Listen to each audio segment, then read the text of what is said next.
Hi guys, in this video let me teach you how can you get ChatGPT on iPhone.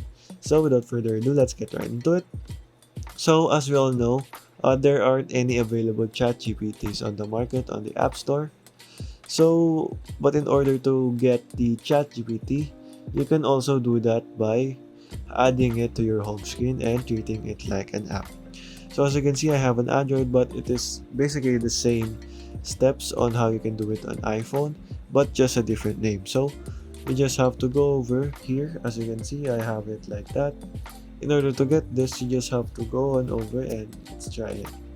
Let's go over and do it from the start. And as you can see, chat.openai.com. You just have to go over and log into your ChatGPT account. Once you are here, you just have to go over to the three dots upper right corner, and you just have to go over and add to home screen.